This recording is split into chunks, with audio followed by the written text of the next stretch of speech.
And today we have Armando Garcia-Davila, who volunteered at San Quentin State Penitentiary in Marin County, California, where he interacted with inmates over 3-day retreat periods. Armando, a retired landscape contractor, lived in Sonoma County, California for 43 years. Yay! He majored in English and Latin American Studies at Sonoma State University and has published collections of poetry and short stories, a novel, and another novel close to launch. Armando will share with us some of his experiences interacting with inmates serving sentences from 2 years to life, and with one inmate that was a life-changing experience. Help me welcome Armando Garcia-Davila.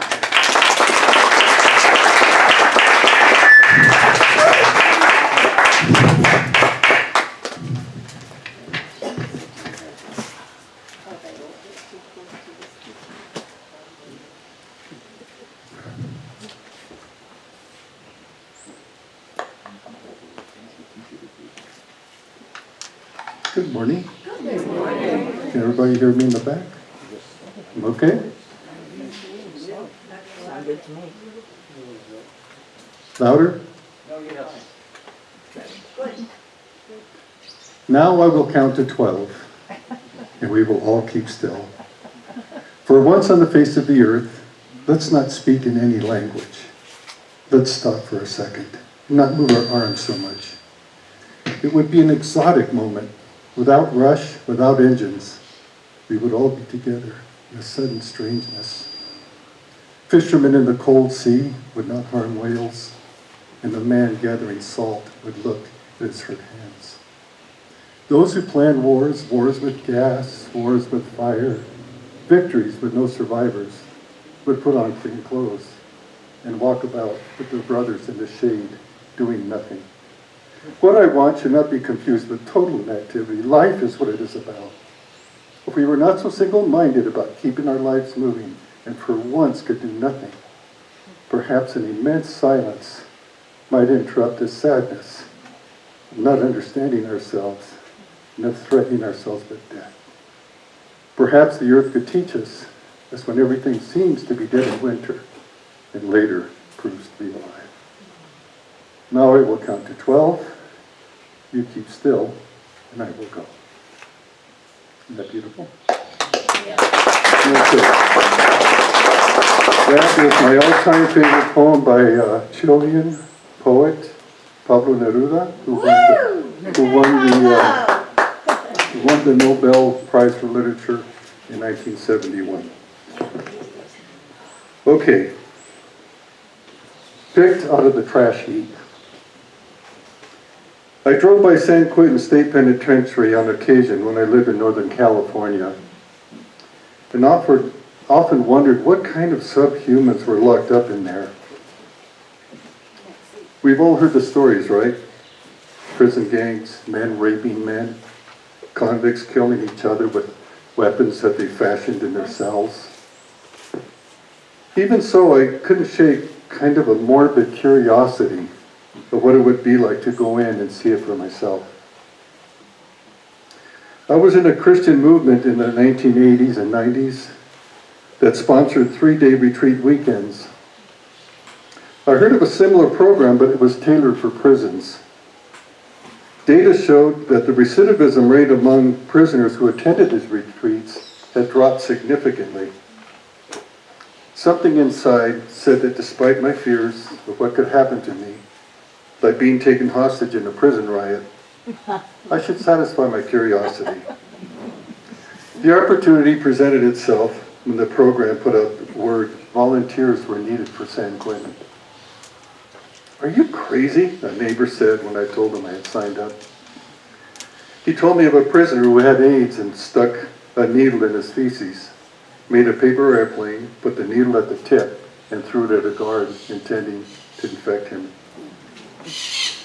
I left my fundamentalist Catholic church and its dogma a long time ago, I told my neighbor, but I held on to some of Jesus' teachings. I was hungry and you fed me, thirsty and you gave me to drink. A stranger, and you invited me. Naked, and you clothed me. Sick, you looked after me. In prison, and you visited me. His followers asked, when were you hungry or thirsty, a stranger or naked? When were you sick or in prison? Whatever you do for one of the least of my brothers, you do for me.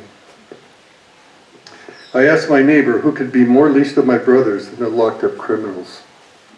Well, he said, good luck with that.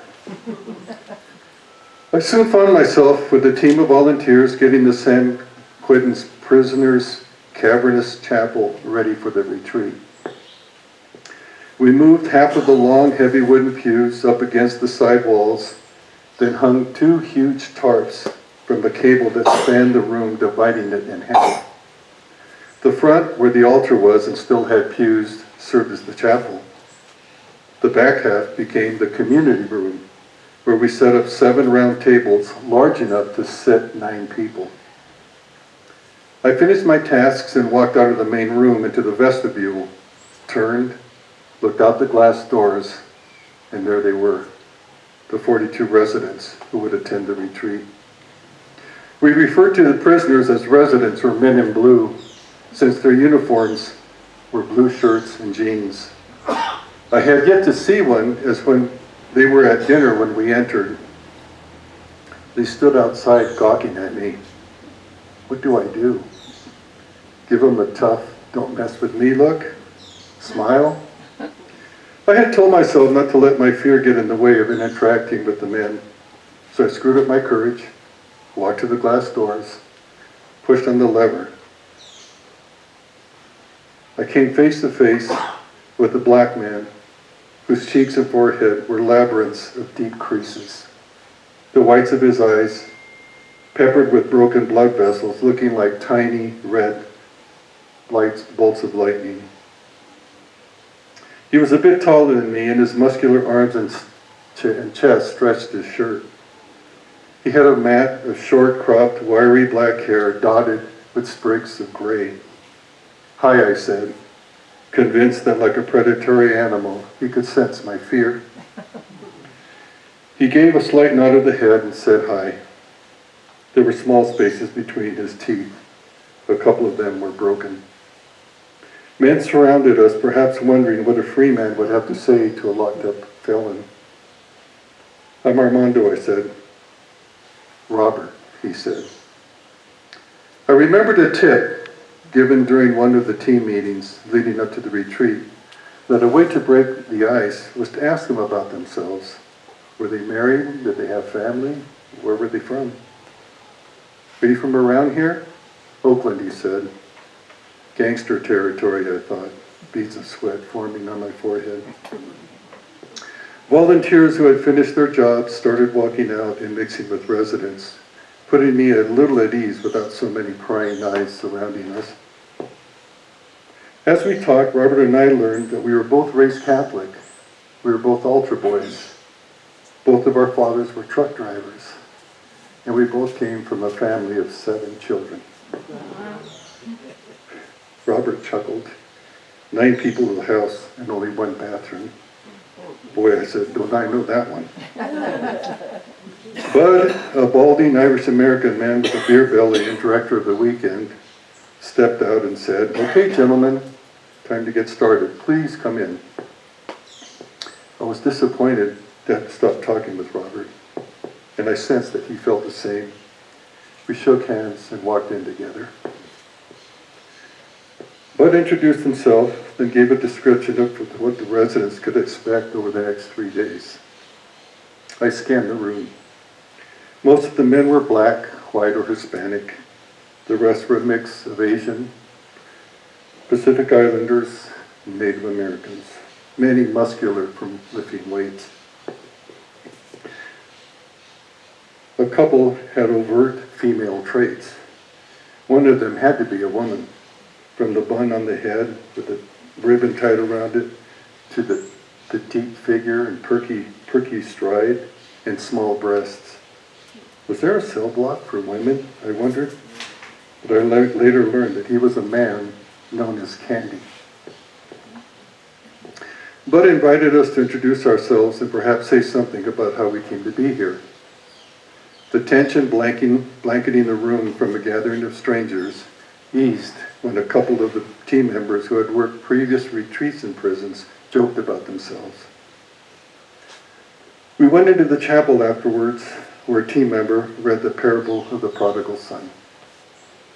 The men were then excused to get back to their cells in time for the 9 o'clock count. Prison staff did a head count 3 times a day. When the count buzzer sounded, no one, including volunteers, moved until each resident was accounted for. A second buzzer meant the count checked out. We began at 9 o'clock the next morning after the men in blue had breakfast. Bud went to a podium in the community room filled with tables and chairs and spoke into a mic welcoming everyone. He then asked us to form a circle. The spiritual director led a prayer, after which we were assigned to one of the tables for 6 residents and 3 team members who would serve as discussion leaders. We were told what is said at the tables stays at the table. The basic format of the retreat involved listening to a talk presented by a team member, followed by discussion.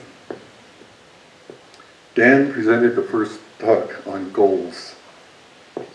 I imagine one of your goals is to get out of here, Dan said. I had the same goal when my fighter jet was shot down over North Vietnam. I ejected, parachuted to the ground, and they soon found me. And I spent 2 years in prison. Dan said that the prisoners called one of the guards ropes. He would take us into a room, tie us down, then used ropes to pull our arms from their sockets. Not only was it indescribably painful, but it also caused pain later in life. I've been hurting for decades, he said, and taking meds to deal with it. Even though it helped to know that they didn't execute pilots because we could be used as bargaining chips in negotiations, those were the darkest days of my life. There were times that I wanted to give up and die, but my family and my faith helped me to get through. Dan finished his talk to booming applause. Discussion at the tables afterward was animated. A young Hispanic man in blue at my table said that he felt like a crybaby after hearing Dan's story. I thought that I had it tough in here, but Albert, a short, thin, meek African-American doctor who spoke in a soft voice, gave a talk on Christian community. He said that he came to fully realize the importance of his faith-based community after his teenage daughter committed suicide. He had to pause to gather himself. One of the residents yelled, "Keep going, brother." I served 6 months in jail for beating my wife, team member John said. The neighbor heard the commotion and called the police. I had seen my father beat my brother, beat my mother, and his brother did the same, so I thought it was normal. John had to stop to take a deep emotional breath. Then continued. I took anger management classes while I was in prison. It saved my marriage. I love her. I never hit her again, and we love each other more than ever. Another speaker shared his story of embezzling from his company, getting caught and serving time. Other team members spoke of their addictions to pornography, alcohol, drugs, some losing their families as a result. Some residents at the tables were not shy about joining discussions. Others were timid. But with the courage of the presenters in sharing their vulnerabilities and weaknesses, even the quiet ones joined in. The time came for me to give the talk on forgiveness. I walked to the podium and started in. I was 10 when my father, in a rage, hit me on the chest and knocked me to the floor. He leaned over and continued hitting me, his big hard hand coming down on me again and again. Terror-stricken, I could only lie there screaming and writhing. He had never beaten me or any of my brothers and sisters like that, but he had lost it. I was being bullied by a big kid at school at the time.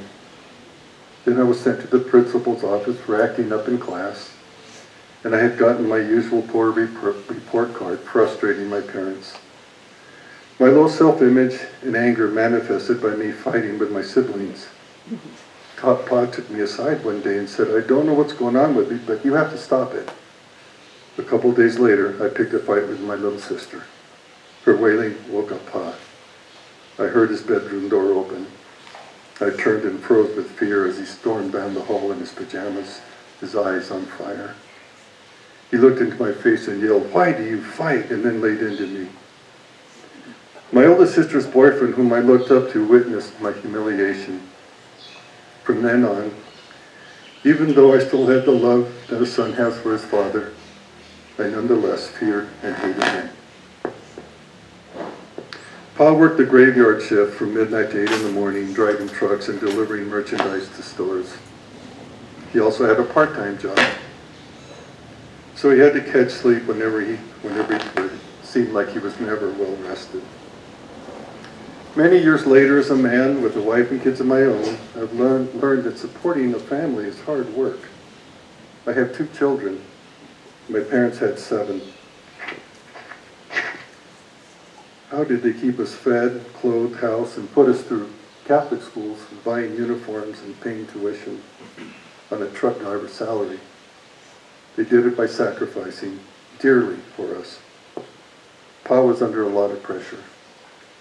What was even worse was that he never knew his father. I asked Pa about him when I was a kid. He always talked about what a great woman his mother was, how she gave up a successful business in Mexico and saved his and his brother's lives by taking them from the streets where they were getting in trouble with other mixed up boys.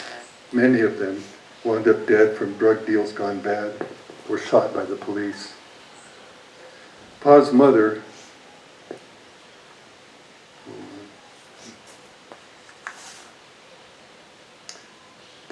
brought her sons to the U.S. to work in the fields, picking fruits and vegetables.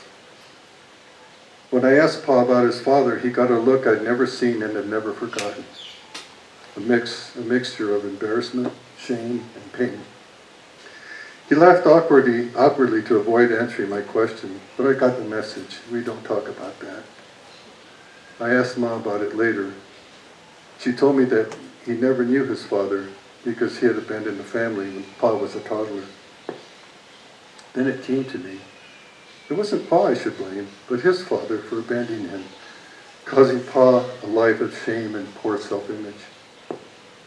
I also figured that not having a father was probably why Pa was so super macho.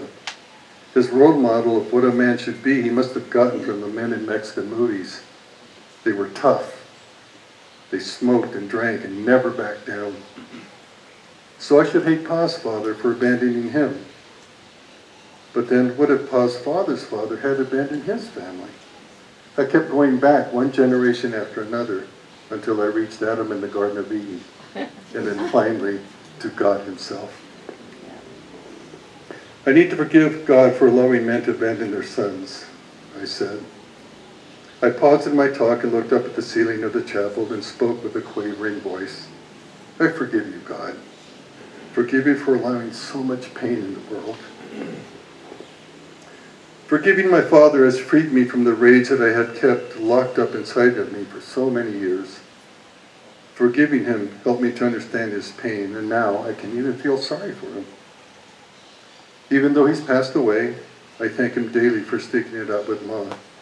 Even when things got so tough, when I was a baby, that the family had to live in a farmer's water tower, until my mother said, enough of this life in the fields. She insisted that they move to San Diego, where Pa could find regular work.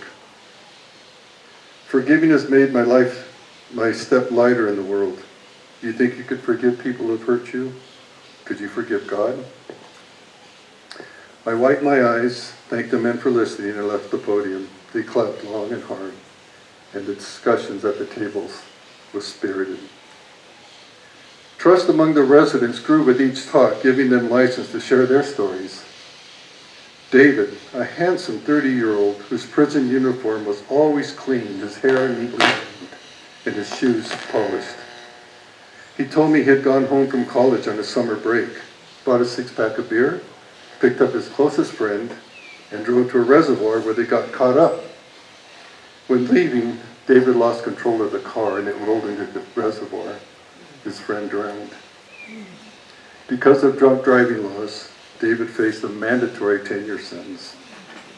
His father, a conservative Mexican Catholic, told him that he had shamed the family. There was such pain and regret in David's expression when he told me his story. Jordan, a big, powerful, built black man who always kept himself well-groomed and had a perpetual wide smile. He said it wasn't until he was incarcerated that he realized that he wasn't gay. Jordan's uncle and another man sexually abused him from the time he was a little boy and into his teens. This confused Jordan about his sexuality. He wound up killing one of them and got a life sentence. He had been in prison 15 years. He became a Christian during his time in San Quentin and turned his life over to God. I asked him, how can you be so positive considering what's happened to you? A part of God's plan is for me to be in prison and set an example for my brothers in here. I'll be out someday because of my clean record. I'll get married, raise kids. But for now, this is where I'm meant to be. And I've learned to be an x-ray technician in here after a tuberculosis outbreak a few years ago. It's a great job that I can use on the outside. So it's all good, brother. Ronnie, who played guitar and dreamed of becoming a rock star one day, said he got mixed up with a couple of sketchy guys when he was 18 years old. They ran out of drugs and money and staked out a house to burglarize. The lights were out, so we thought nobody was home and broke in.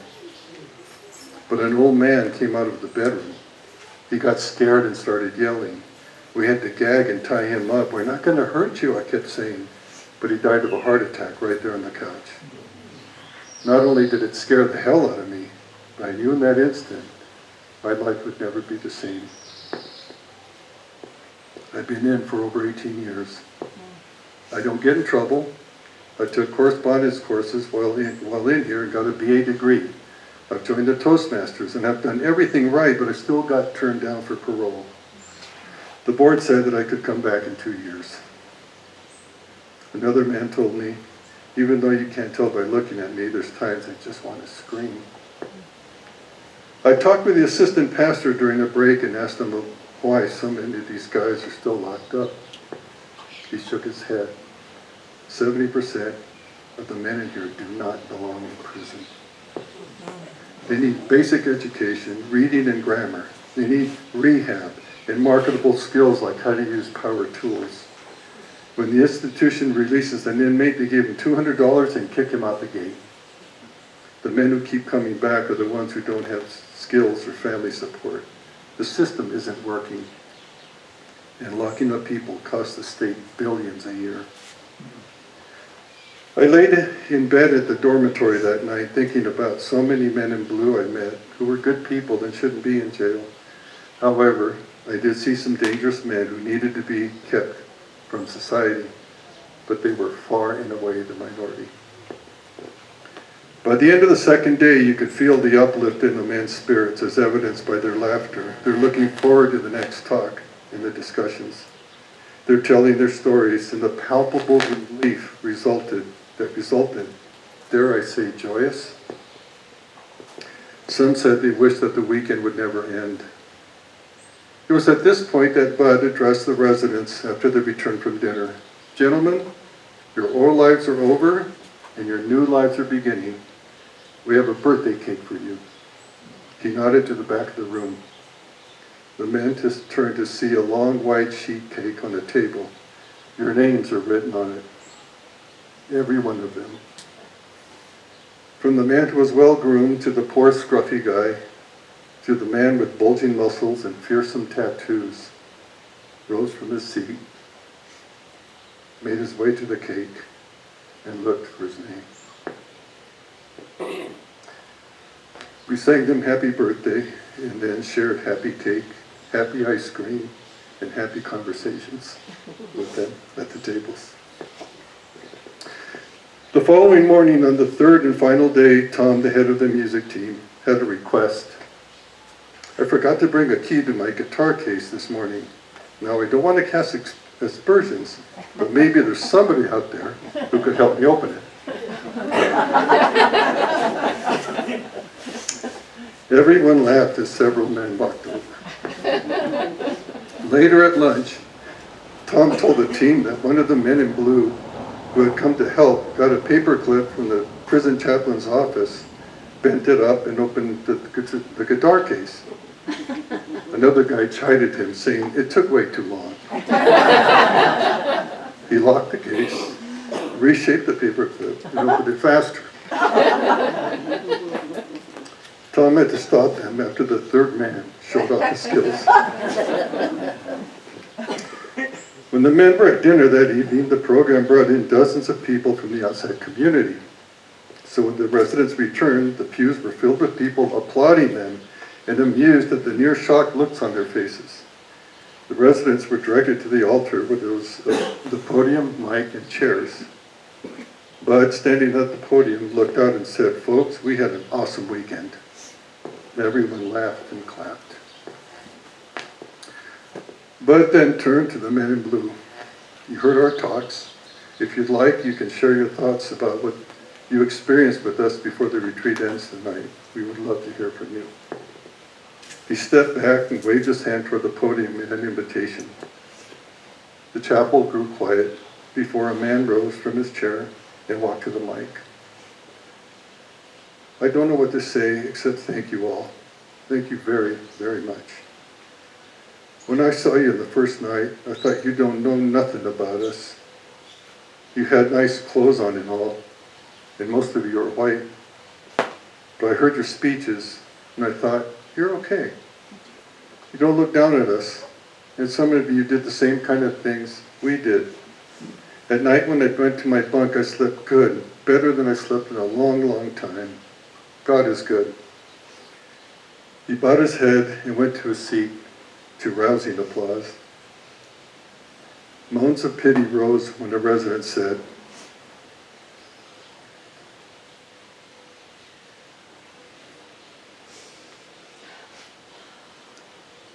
"I had my first birthday party last night.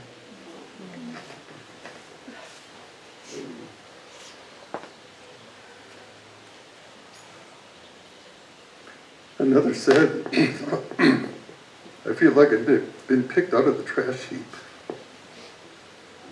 It made to feel like I'm still worth something." Come on. You go, brother. Breathe. Another said, "You men on the team could have stayed home with you and your families, but you gave up your time to be with us fellows. I feel like you've given me a chance to start a new life, a much better life." Robert, the scary-looking man, resident who I met on the first night, stepped up. "There's a man out there who killed my favorite brother, and I got a plan to even the score." Audible gasps rose from the pews. "I'll follow him, and when he's alone, I'll pull a gun and make him get in the trunk of my car. I'll drive him out of the city, let him out. Before I kill him, tell him why. But I heard a talk on forgiveness that touched me deep, and I'm going to give up my plan." The chapel erupted with cheers and applause. Robert waited for the room to settle. "The way I see it," he said, "two lives were saved. The man I was going to kill and mine, because I would get a life sentence without possibility of parole or the death penalty. Thank you for listening to me, and God bless you who came to be with us." He received a standing ovation. Bud then announced that we have a half hour before the men need to get back to their cells for the count. He invited them to step down from the altar and people to leave the pews to get to know each other. For the next half hour, chatter and sporadic laughter echoed in the room. I waved through the crowd looking for Robert. It looked like he was doing the same because when our eyes met, he rushed me. wrapped his big, powerful arms around me and lifted me a foot off the floor, squeezing air from my lungs. I felt something in my spine crack. "Easy," I said, barely able to breathe. He set me down laughing. "I didn't know about your plan," I said, "but I thought you changed your mind." "I don't think I could ever love that man," Robert said, "but I can forgive him. And I feel like a heavy load has been lifted off my back." We said our goodbyes, and thereafter kept in touch with letters and monthly prison visits, sponsored by the retreat program. When I drove past San Quentin thereafter, I realized that not only were there not subhumans locked up in there, but I now had more true friends in prison than out. Thank you.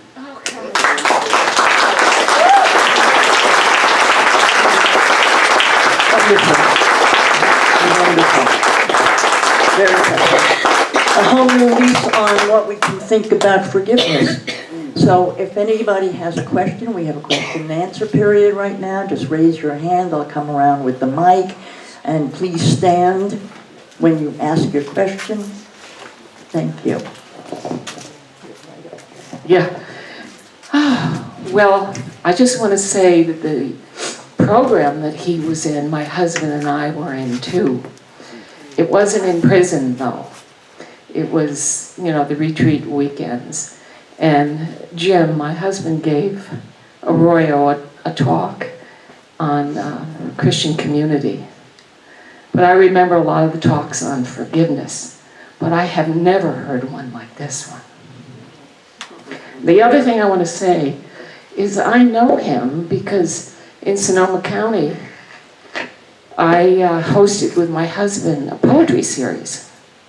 And by the way, that description of Robert in the beginning, the labyrinth of lines in the eyes, totally poetic. Well, anyway, so this wonderful gentleman, came to my series at Trinity Episcopal Church, and he read his poetry. And then I come to find out he's moved here. So anyway, thank you so much for a powerful talk. Thank you.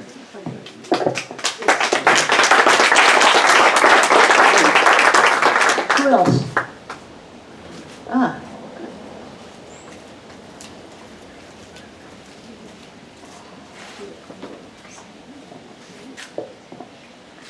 Thank you so much for sharing your very powerful experience. I'm curious to know if you returned to San Quentin for other things, and also, are you familiar with my friend Robin Kasarjian's book, Houses of Healing? No. Which is written and is used by men and women in prisons all over the U.S. I will find it and I will read it. Thank you. Okay. Yes, the program that I was in, when you signed up for it, you agreed to go to monthly prison visits in the once a month in the evening for a year, as follow-up to the retreat. That's fantastic. What was the title again? The title again. The title of what? The book. The book. Houses of Healing. It's called Houses of Healing. Thank you. And the woman who wrote it, Robin Kasarjian, she has a foundation called the Lionheart Foundation, and they do this work in prisons all over the U.S., but they've got a lot going with California prisons.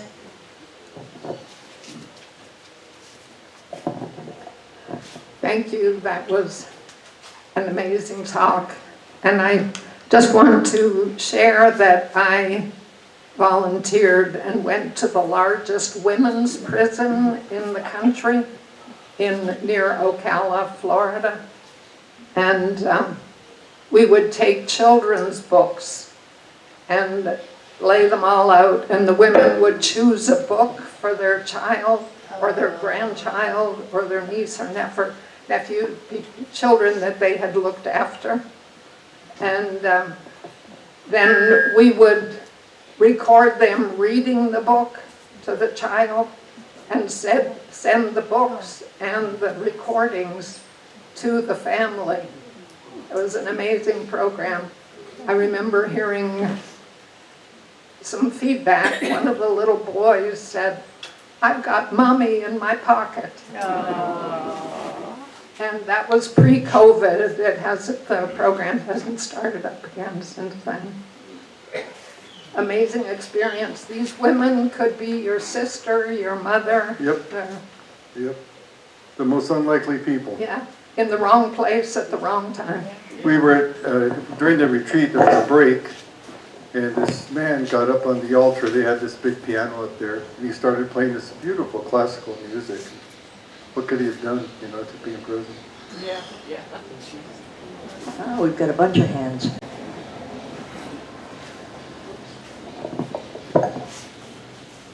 Armando, thank you. That was, I think, very moving, and I thank you for your service as well. The United States incarcerates more of our fellow citizens than any other nation on the planet, but we never take that out and look at it and say, maybe we have a problem. I'm just curious, you obviously know so much more than most people about prisons.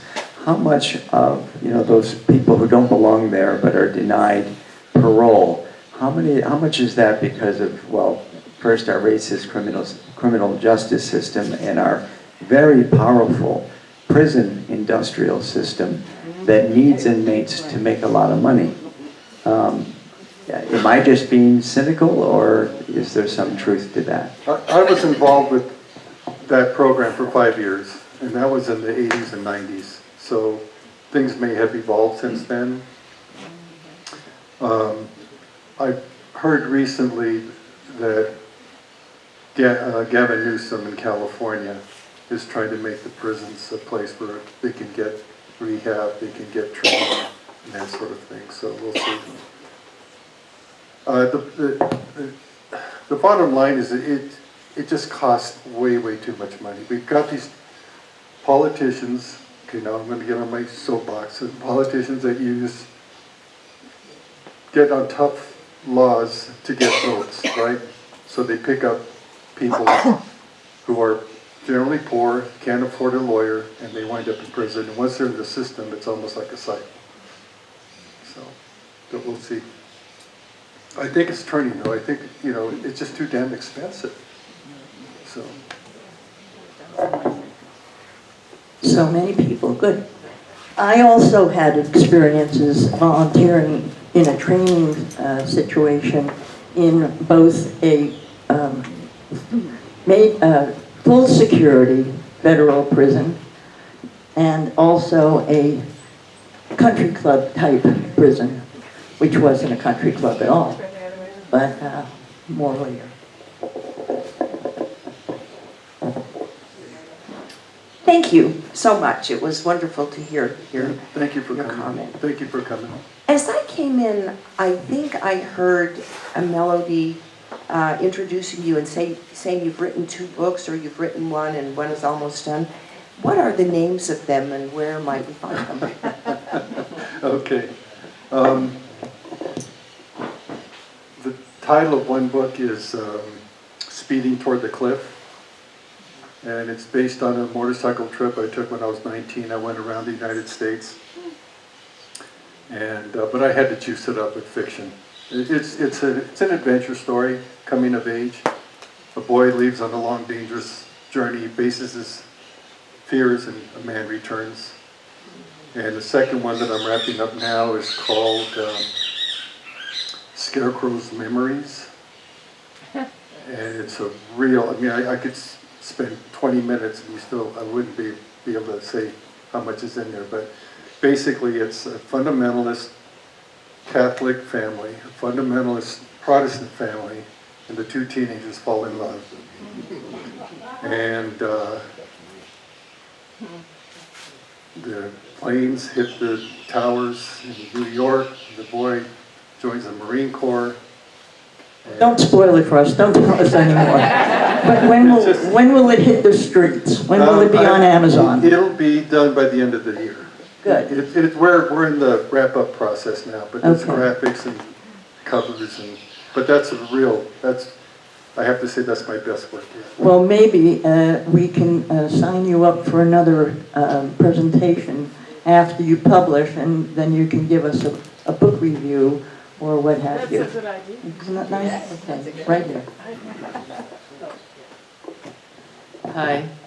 I met my husband just after he came from Walla Walla. He had been there for 10 years.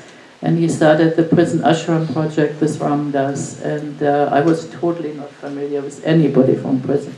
So then, of course, people who had been left out started visiting us. And I found them all being very thoughtful, very spiritual people. Now, he had been involved with that prison ashram program. So those were people from there. But it also... I've always wondered why, just like you said, are there so many people in prison?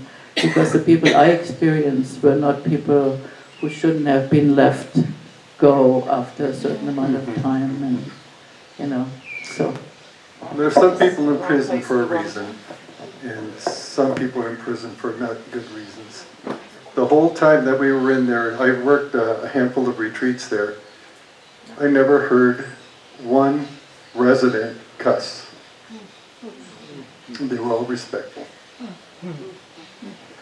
Now, we had a tour of the cell blocks, and there was some pretty hardcore people in there. One guy had to have been out of his mind. He was up like on the 3rd or 4th tier way up, and he was screaming like a madman. I guess he was mad. Anything else? We have one right over here. Hi. Thank you so much. Thank you for coming. Such an emotional talk. And I'm reminded of a video that is available on YouTube called Doing Time, Doing Vipassana. It's a beautiful, beautiful 57-minute film about the largest prison in India where an amazing woman who, first of all, was the first policewoman in India who became the warden of this largest prison. 10,000 inmates, 9,000 of them were still waiting for trial. That could be next week or 3 years. Anyways, a beautiful film, also very enlightening on what can be done, because she brought a Vipassana program where prisoners were signing up for a 10-day silent meditation retreat. And an incredibly moving part at the very end, which I've watched it 4 times, each time brings me to tears, because at the end the prisoners are embracing the wardens and hugging and crying, and seeing that film just comes to mind what can be done to improve the lives and spiritual evolution for so many in so many prisons anyways. But thank you so much. Thank you for your comments. Thank you very much. Thank you for your comments.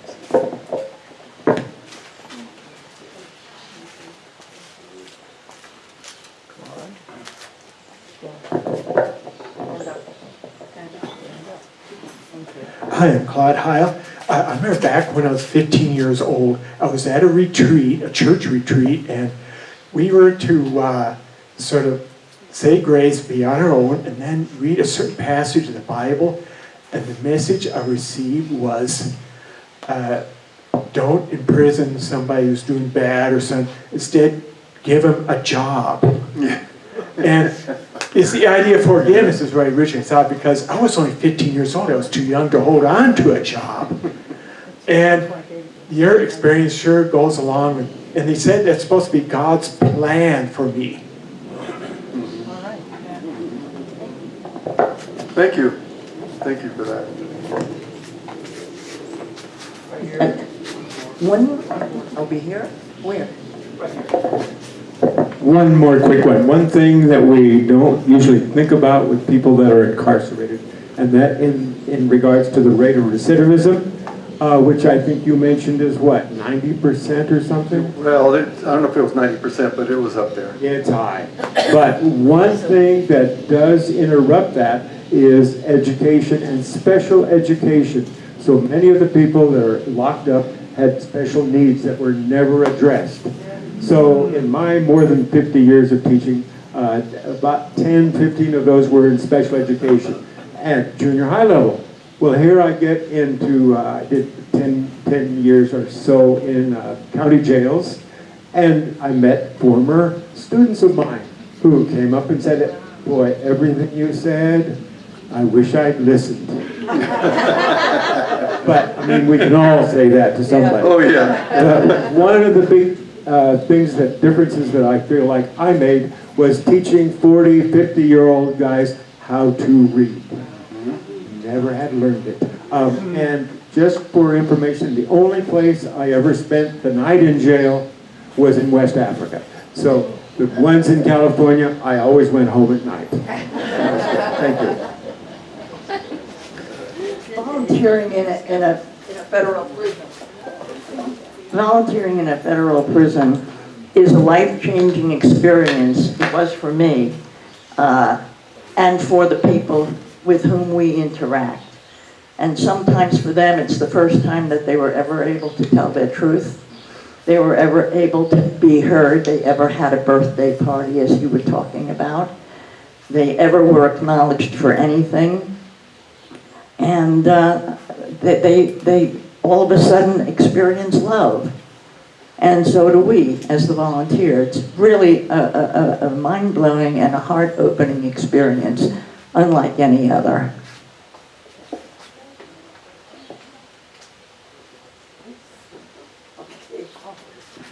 What's happening today with you and all of us who live here? The same thing is going on right down around this area. Yeah.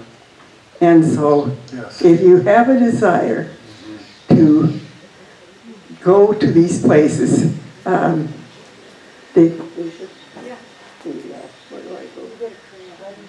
Korea? Oh, Korea. Yeah. There are a whole lot of places right around Chapala run by Korea. And it's a paying organization that takes your children, or the ones you think are no good, for so much money a month to keep them there. So right now, today, it's not what you've done or have done. It's what you can do right now, right here. Thank you. I think we're done. Well, Thank you. What else would you like to say? It's all yours for another 5 minutes. just a couple of anecdotes. The humor in the prison, they do have senses of humor.